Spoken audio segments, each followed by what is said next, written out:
Hey, how's it going? Yeah, I'm good. How are you? I'm excellent, thank you. Always excited to do these sessions on a Monday. So, welcome everybody to another session of Software Design Simplified live stream.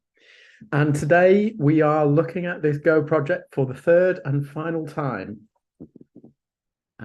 So you may not have been with us as we've been looking at this. I'll just give you a very brief overview of what we're doing here and why it matters.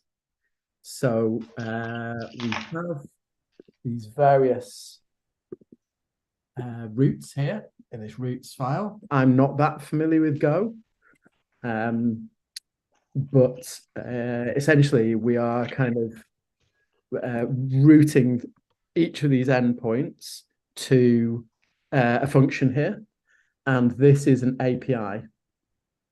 Right, so when petty cache is called, when a post petty cache is called, server.create petty cache will be called. I don't know why it's saying unresolved reference there. That seems to be a bit strange to me, but it may well just be the project needs to be recompiled or something.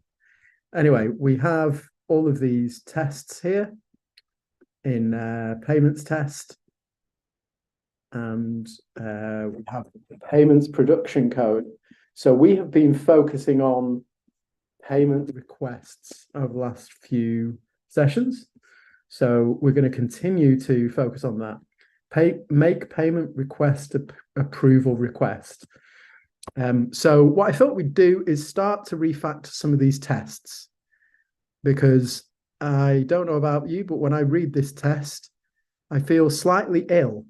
I'm like reading this and going, what the heck is going on here? I couldn't even begin to imagine what this test is doing, how it's setting things up, any of these things. So, what we do have in the test description is some kind of a give and when then, which is going to actually help us figure out what the test should be doing. And we're going to refactor the test so it's more meaningful and more descriptive.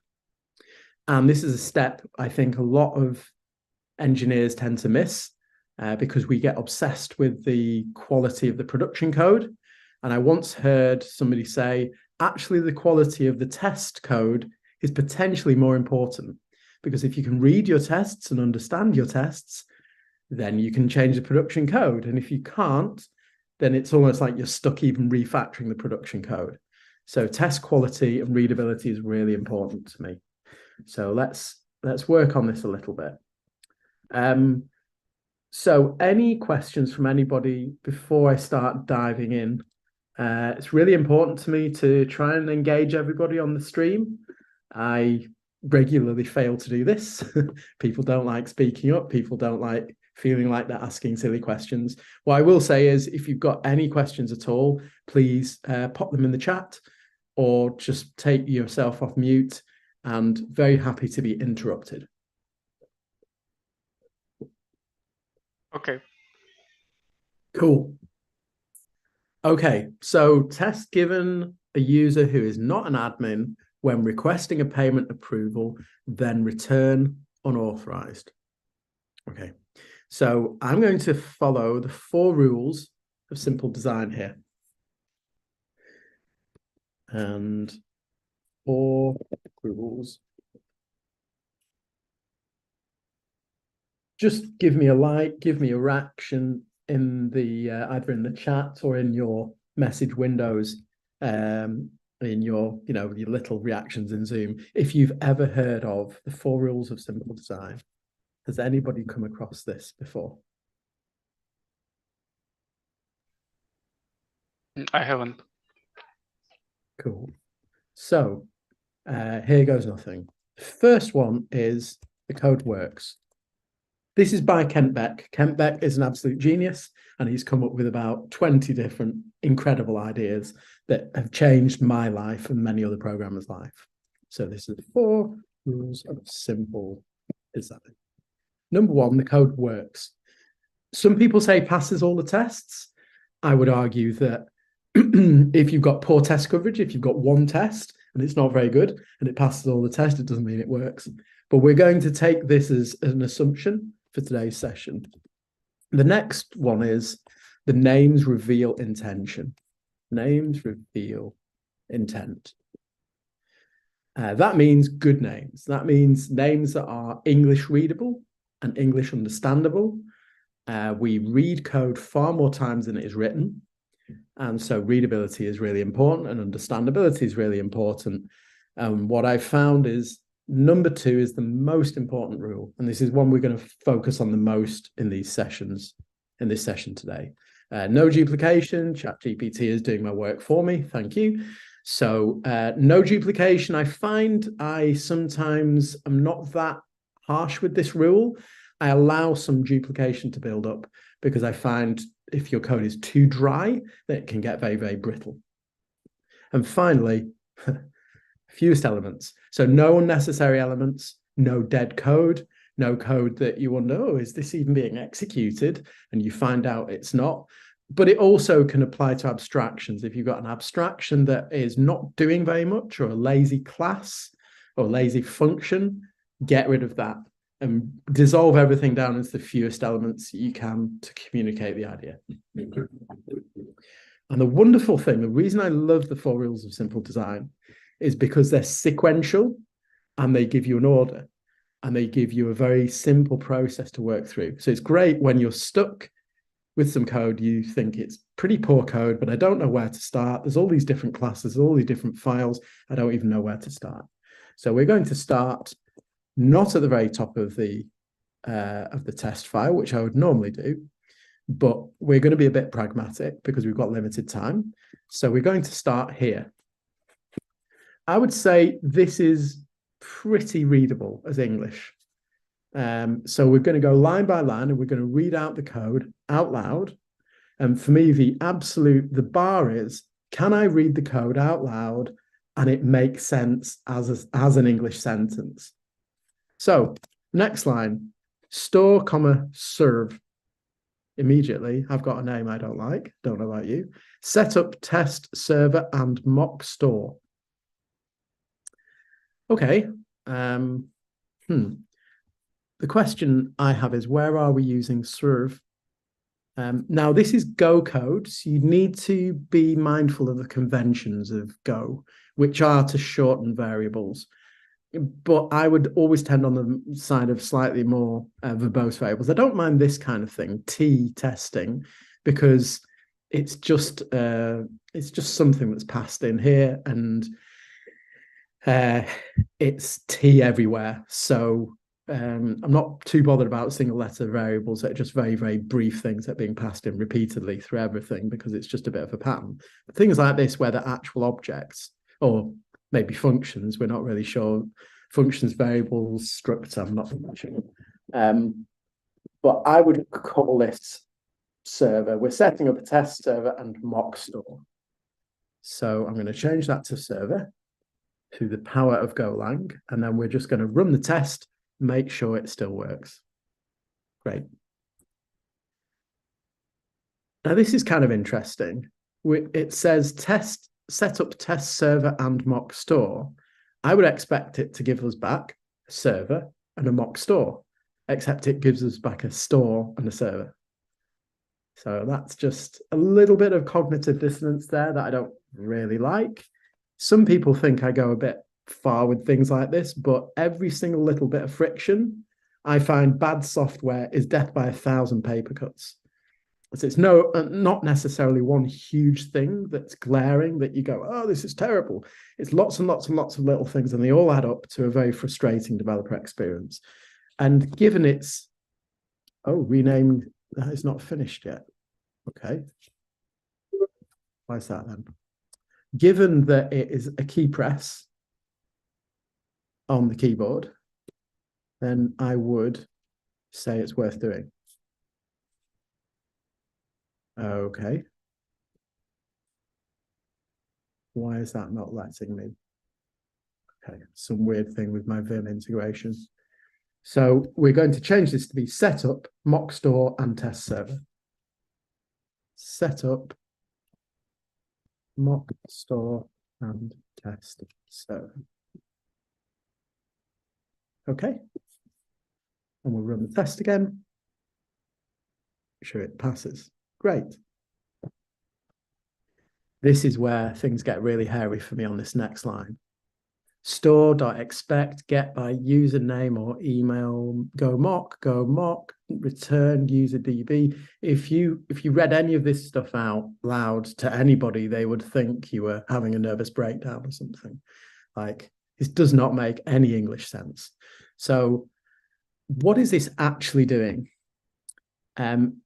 It's mocking out and it's expecting that certain methods are being called that need to be called for this method to do its job. And each one of these is calling a store, a database. I'm not sure whether it's a database or not, but it's some kind of persistence. These are all the things that the code is calling. And so it's also saying expect. Now, I don't like mocks and stubs, and I find this code difficult to read because it's got all the expectations above. Last week, we talked about the standard testing structure. Can you remember that, Clariel? There's 3 parts to a good test.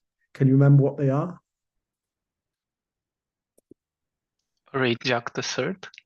Yeah, that's the one. Yeah. Range, act, and assert. Range, act, and assert. So this, to me, is asserting a whole bunch of stuff at the beginning of the test. So now you're doing what? What are we doing? We're doing that? That doesn't make any sense, which is why I tend to stay away from mocks, at least in part. There's a whole bunch of other reasons. But given this is what we've got to work with, I'm going to put a nice name on it and we'll move on.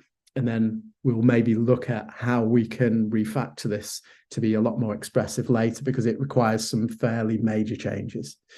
So this is expecting that what exactly? We're returning a user and a user role with nil error, which means that each one of these is a success. But what's interesting is it's returning empty user roles, and it seems to be returning an empty user as well. So this is actually not even testing a user who's not an admin. It's testing no user at all, I think, which is definitely a mistake. So let's just double check that that is the case. This is our main function that calls the endpoint. So it's payment request / approve. And so if we go to payments.go, approve payment request, right? So this should be the endpoint. So if I say, I don't know if I can do throw. No, I can't do throw in Go. What I can do is log it. So maybe we can do fmt.println, and we'll do user ID. And we'll also, just so that we can see where it is. Oh, that's even better. Loads of stars so we can see it. And we will go back to the test that we run. We're going to rerun it. We're going to watch in this console and see what it gives us. Ah, I know what's happening. It's not even getting to that point because this is wrapped in some middleware that we created last week. So it checks for the user before it checks for the user being admin before it even gets here. So it's going to bug out early. So we don't want to be here. We want to be somewhere here. This is get user roles. So what do we do in the test? Get user roles. We actually want the instance of get user by name or email. So we're going to click in here and we're going to see all the instances that this is called. So it's called in payments.test. That's weird that there's no more instances of that. Shift F12. No, there's no more instances of that. Let's just do it the old-fashioned way. Oh, hang on, what was that? Okay, that mocks the base method.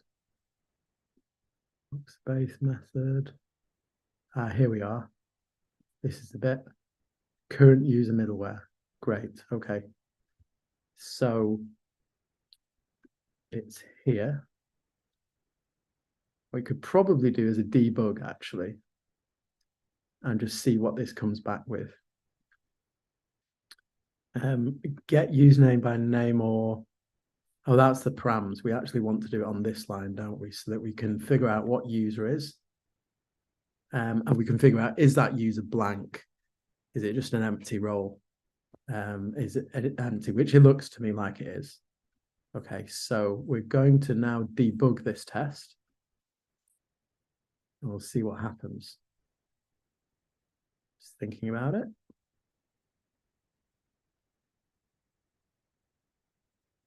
Unidentified user int. That's me changing that.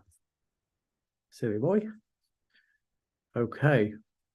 So I did actually put a debug line on that before. I believe that's continue.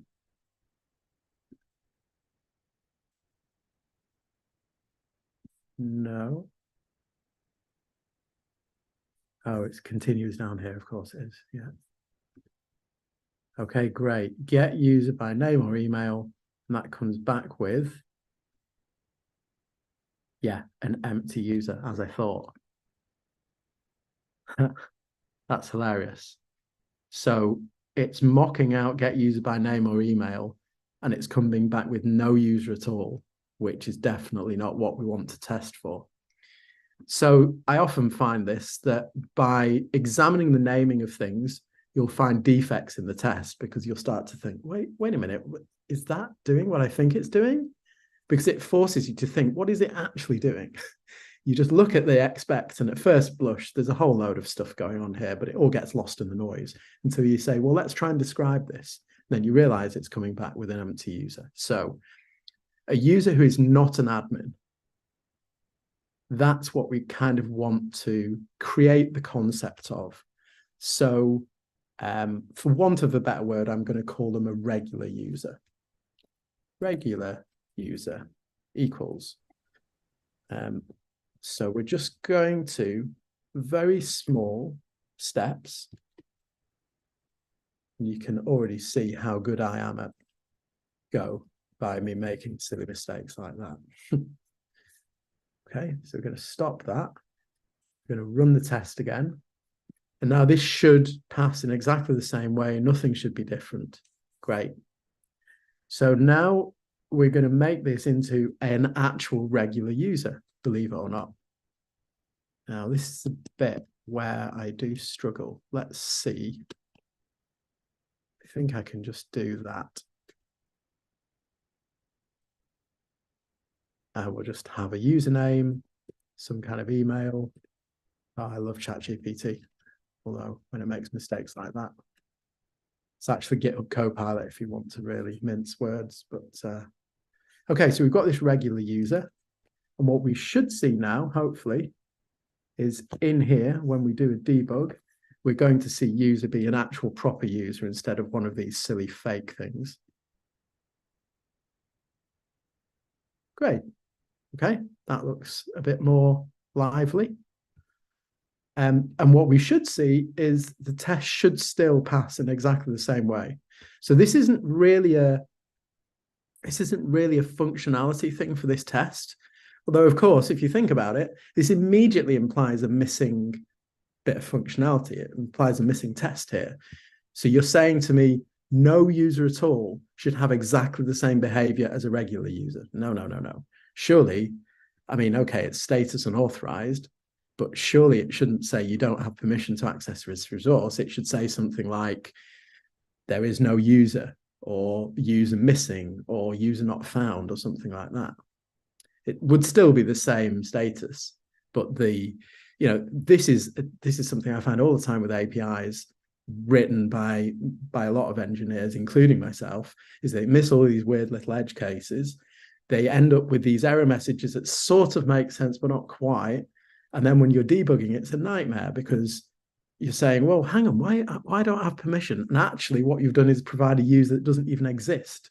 So error messages are really, really important and massively overlooked, because an error message dictates how quickly you can debug something. As we all know, that is the key to a team that moves fast when you've got a problem with production, especially when it's 3 a.m. and you're trying to debug this thing and this API is just giving you back this generic response again and again and again. And you're like, how do we even debug this? And then you realize, I'm sending through an invalid user ID. Anyway, talked about that enough. So we're not going to create a new test for that. Although I wonder if there is just a way of creating a test that is skipped in Go. Test when no user found, then return unauthorized. And can we do something like that? Skip. I'm just going to comment it out. If anybody knows how to create Go tests that can be skipped, feel free to Google it and let me know. That would be absolutely awesome. So we'll just run this again. Should get exactly the same result. Awesome. Okie dokie. Why is it indented at all? That's a bit strange. So now, interestingly, I've made more of a mess. I've created more lines that obscure it even more. But this is in the pursuit of sorry, yeah, thanks for muting. That's awesome. So now we're going to look at this next line. This is coming back with no roles, which means that the user is not authenticated to do anything. And that's fair enough. Totally fair enough. But all of this stuff is part of a user, I would suggest. So it seems very odd to me that user is now kind of almost like detached from roles. Regular user, user role, it's extremely confusing. So we could start to bake roles into a user. I don't know, can a user have roles? No. It's just a user role with a user ID, and the user and user role are two completely separate concepts, which is interesting. Not the way I would have modeled it, but that's okay. We can improve that later as well. But for now, we're not going to get into the whole, I could go down the path of having a user and having a relationship between a user and a user role and all this kind of thing. But I can see where that's going to take us. It's going to take us like an hour to get that refactored across the test suite. So I'm going to cut my losses here and say that all of this stuff needs to be some kind of a method or function call. So what are we actually doing here? I would say expect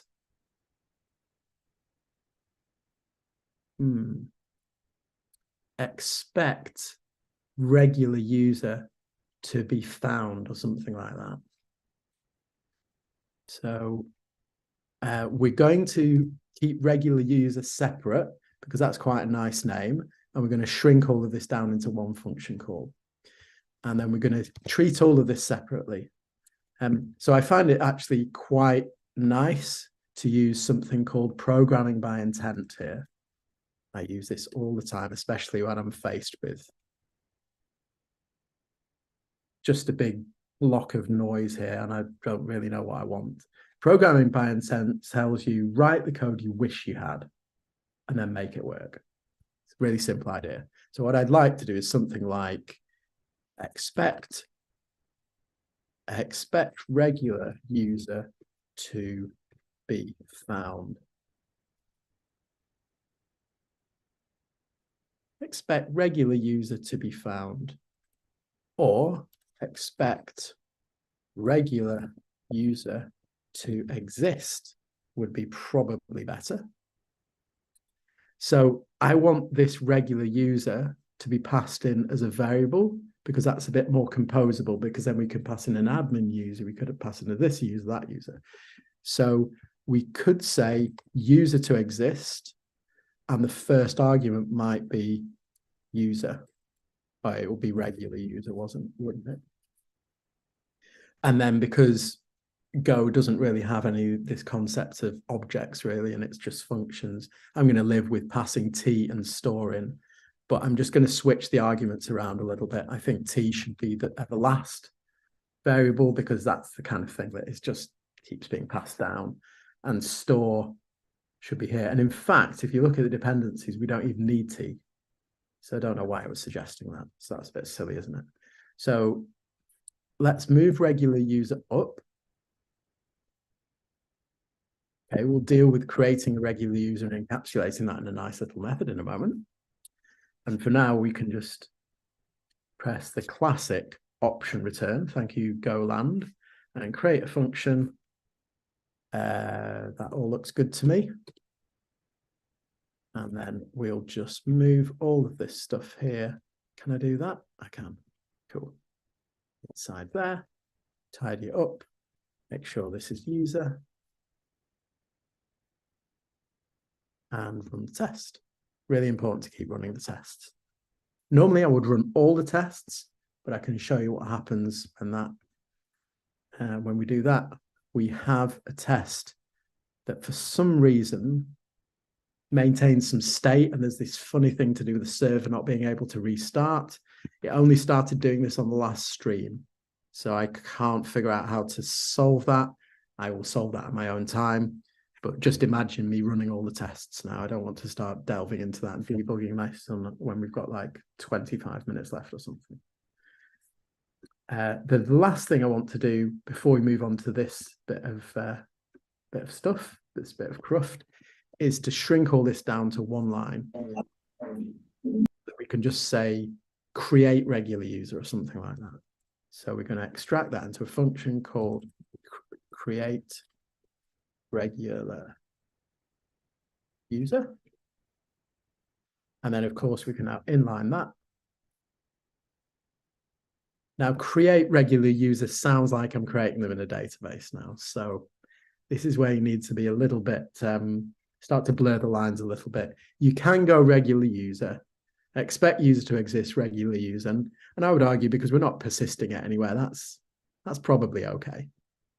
And you can see this is where encapsulation comes in. You can see I've encapsulated everything to do with regular user in this nice little clean method, and I don't need to worry about what is in the user, what attributes it's got, anything.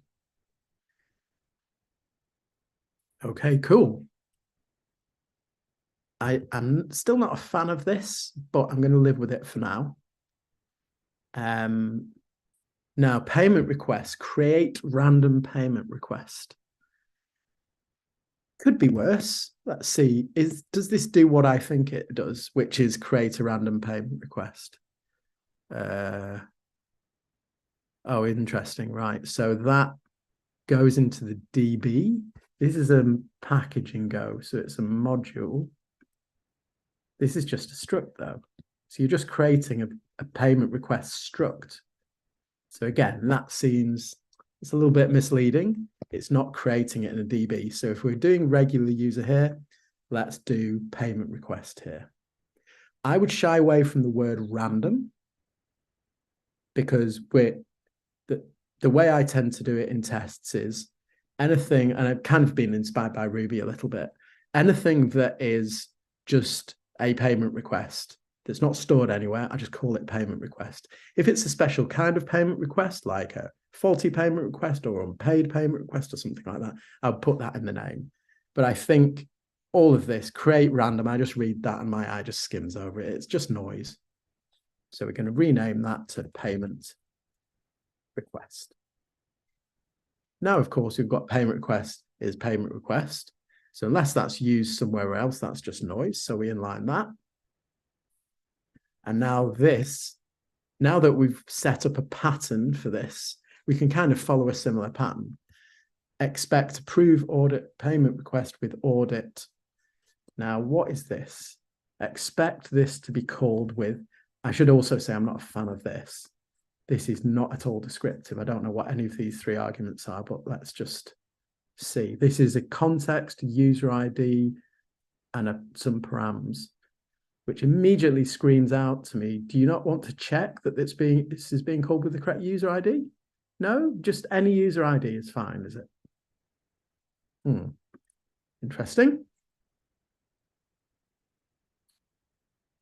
Okay, indicates an expected call of this. Wow. Okay. So this is some kind of a layer in between the mock store and the real store, and it's calling this record call. I don't understand enough about Go or this framework to understand this. So I'm just going to back out and I'm just going to say, okay, fine. It's approved payment request with audit, but let's wrap this in something a bit more descriptive, shall we? So expect payment request to be approved.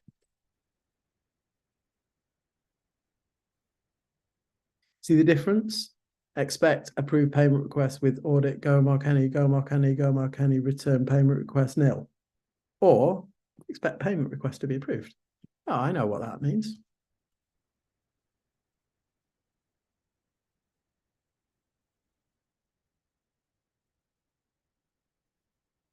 And so now we're going to, of course, create that method.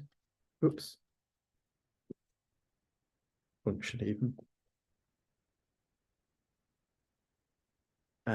This is the payment request.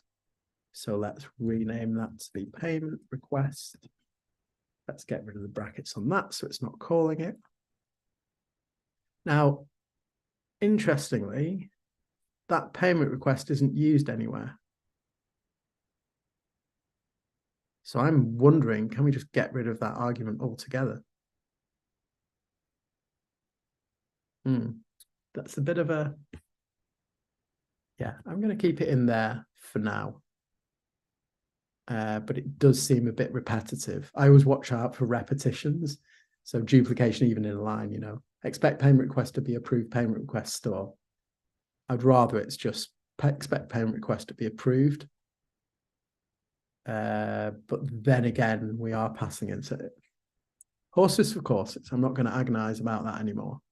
So we've got to the next line. Let's make this read correctly. Let's make sure it works actually first. Great. Make payment request approval request. So I'm going to set my name to be my name. I'm going to go out and buy lunch. It doesn't make any sense. So make payment request approval. So we're making a payment request here. Wow, there's a lot of stuff going on there, isn't there? Hard-coded durations like that immediately make me nervous. But let's just put that to one side for now. I was wondering what dependencies it had on T, but I can see here it fails the test if it can't make the request, which I suppose is fair enough. So let's just rename this. What do you think you would call this, Clariel, or really anybody? Do you have any ideas for? It doesn't need to be groundbreaking. Something. You're on mute, Clariel. Sorry.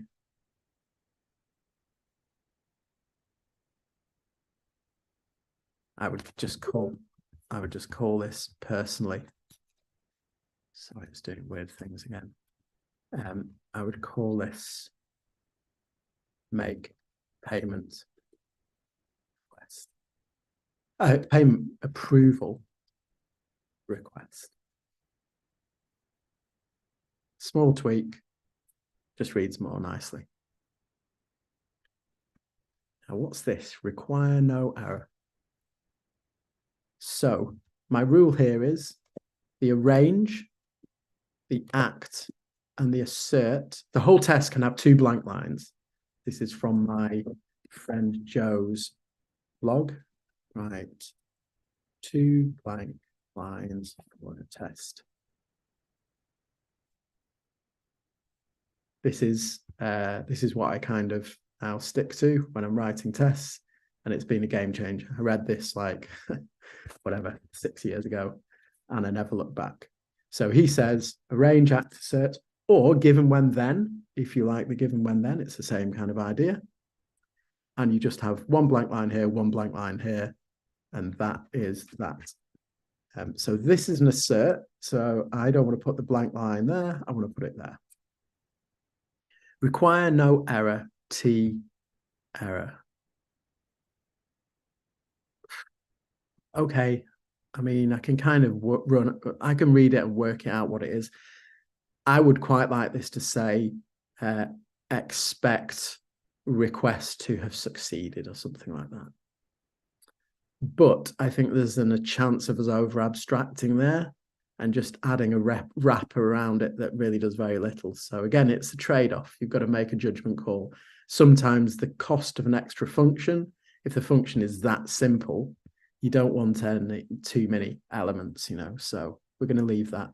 Require equal HTTP status or unauthorized response status code. That's good. I can read that and understand it. However, this is slightly less good.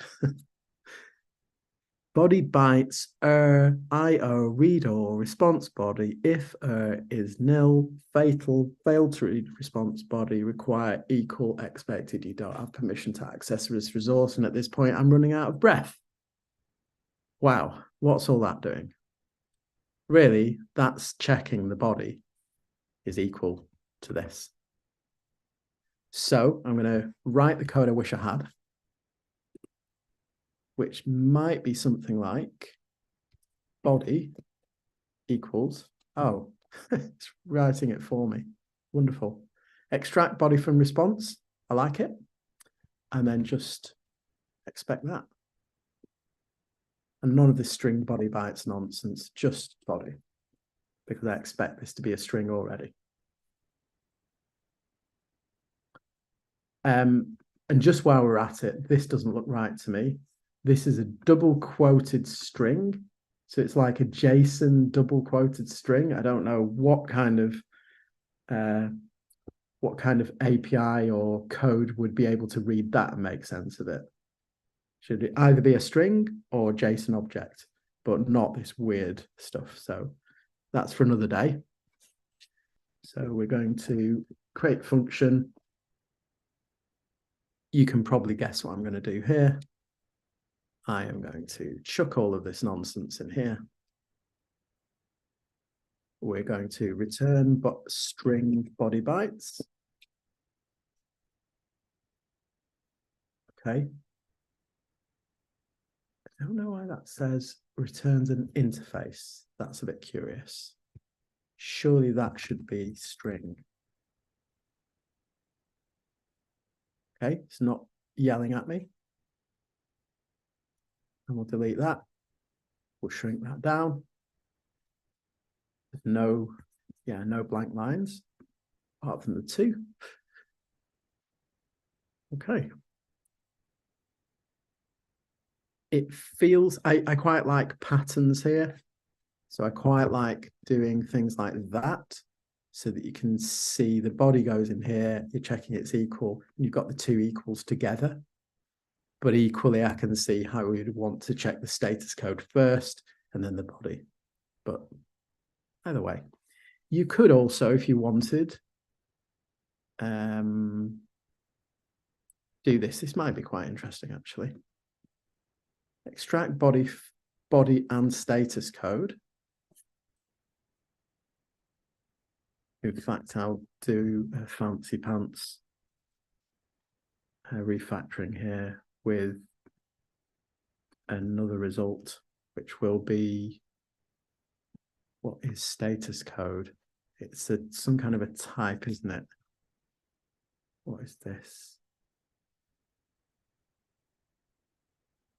Of response type. Oh, it just says int, so it is just an int. Fine. So do this. Status code, I think. Int. And we'll do that. See what happens. Can't use named and unnamed parameters at the same time. Aha. So this will be body. Nice. What's status code? Yeah, okay. So we'll go status code equals, it already knows what I'm about to type. Isn't Copilot an absolute miracle? We can do that. Boom. Small, oh, we need to change that because it's now misleading. Extract body and status code from response. Okay, it's starting to look a lot more English language readable. I don't like status code. I'm being pernickety here, I know, but it's 2 words. Status, it has a status of body, methods, whatever. And not method and headers. So I think status is better. And therefore we'll rename that to be, there's nothing in the autocomplete that fits. So we'll just do status from response. Make sure this is status as well. Obviously it's status code in the response. That's probably just poorly named. Unless that's in a, is that in a library or something? Response.go, yeah, it is. Oh, that's a bit annoying. Go calls it a status code. I see, because it's different from status. So I should stop trying to be clever and follow the patterns in the library. So I'm just going to undo all of that. It should be status code, because otherwise people just get seriously confused between status and status code, because they are different. Normally they're kind of the same thing, but we'll rerun this. And there we go. Questions, comments, concerns? The extract body and status method, should it be part of the act, part of the testing structure? Great question. I love it. I would say no, because this is a helper method that helps you assert things. So I would keep helper methods. The only thing that should go here, ideally, it really should be one line, is run the thing, call the class under test. So this function is purely a test helper function. It's not running anything. It's not acting. It's just munging the thing that comes back from here so that we can assert it. And I find it's a great question, because I find developers are, in general, a lot of developers I talk to and a lot of the code I see, they seem to be really scared about extracting test helper methods. And I'm not really identified quite why, but loads of engineers I've seen are very happy to just write tests that look like this. And when I say to them, how could it be improved? They just kind of go, it's fine as it is, fine as it is. But I'm like, yeah, but do you not want to make this into something that's like compressed and concise? And so I think their argument would be maybe, well, I don't want to function in my asserts. And so instead of a function in asserts, I'll have a block of 4 lines that is checking errors and doing all sorts of other nonsense. Which I'm like, well, you know, I find myself writing this thing in asserts. Well, not that much in Ruby. But when you've got something like, you have to check an error for being nil, which you have to do all the time in Go, it just really harms the readability of this block. So I would say it lives in the, I would say it lives in the assert block, but I can see why that would be potentially a bit confusing. But the distinction is this is a helper that runs the code under test, and this is a helper that just extracts some things so that you can test them more easily. Okay, thank you. No problem. Thanks for the question. We're nearly done, but these quotes and this lack of a title here really annoy me. Really, really annoy me. Not to mention, we don't actually have a test when the user is not found at all. So the question is, can we do that in 5 minutes? And it all depends on the state of the production code, of course, because we're going to have to make a change to production code. So this is where we're getting a user by username or email. So what we'd really like to be able to say is, where's the bit where we say unauthorized? Oh, that's interesting. The current user middleware. If we don't have the authorization header, it's unauthorized. If we don't have the token, it's unauthorized, fine. But that's hilarious. It's letting later middlewares check the user roles. And because the user roles are empty, that's when it's saying, I think the next middleware is, this is the bit that's generating the internal, the unauthorized, this bit here, you don't have permission to access this resource. Oh, look at that. That's why it's double quoted. But with state as JSON, so whoever wrote this is giving it a string as a JSON object. So then it's encoding the string as a JSON object, and that's why we've got the weird double quotes. Hilarious. Anyway, so we have two things we can do. We can either get rid of the double quotes and make this into an actual proper JSON object, or we can do the correct behavior if it has a user that's not being found. And I would say let's stick with the double quotes fix, and we may be able to squeeze the other one into another live stream. So again, I don't know anything about Go here, so I'm just going to go into this and try and figure out what JSON object should be. I'm guessing it should be a struct. It calls a bot and then JSON internally. Returns a JSON body. What is c.json code JSON obj? Render JSON data object. Contains a given interface object. Okay, that's not very helpful. Render, does that give us any clues? So this is a interface. Okay, so JSON must meet that interface. Okay, I am going to just throw, this is something I do a lot, is intentionally make the test fail because we're just trying to explore what object we do want to pass in. So I'm just going to create some kind of a struct, any struct, and we'll just watch the test fail. That looks really strange.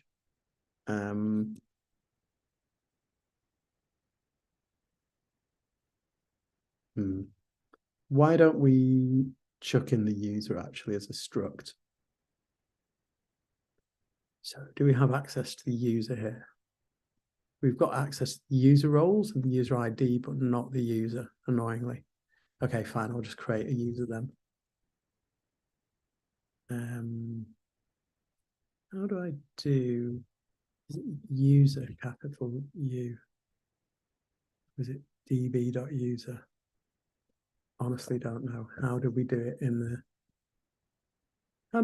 regular user? db.user. Okay, awesome.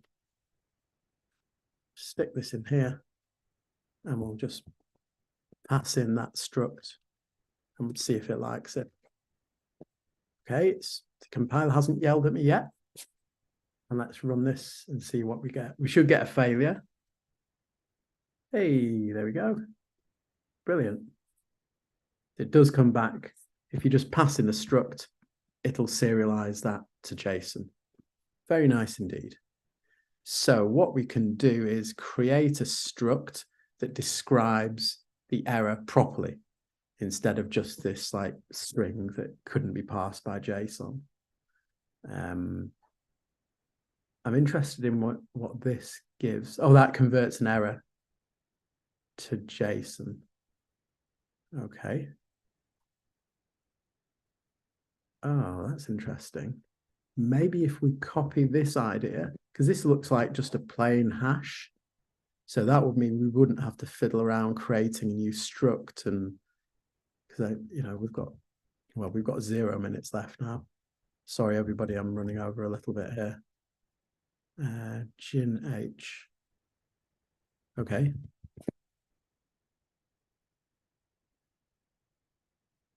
Appreciate your patience. Let's just paste this in, and if this doesn't work, then we'll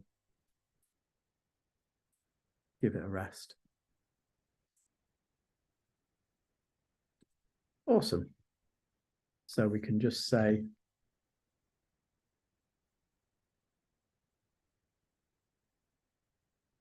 Y, and we'll just say message for now. There's much better ways of doing it, but excellent. So that's our failing test. Now we make it pass in probably a very horrible way. Wonder if you can do this. I think you can do this in Go so that we don't have to double quote everything.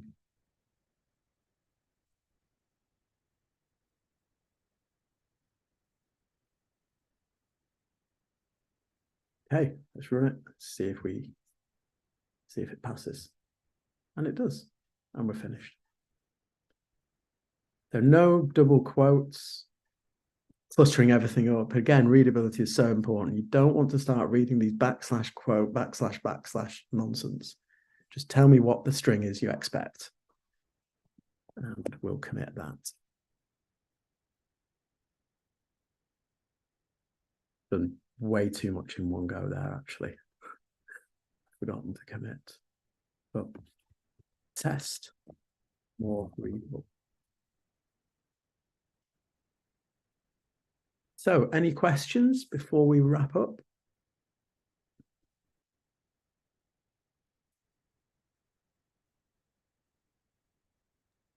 If not, thank you all for your time and your attention. This video will be up on YouTube, and I'll share it with you afterwards, and I'll share with you a few little interesting articles on programming by intent and the 4 rules of simple design, and you can read more.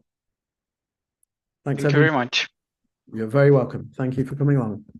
Bye. Bye.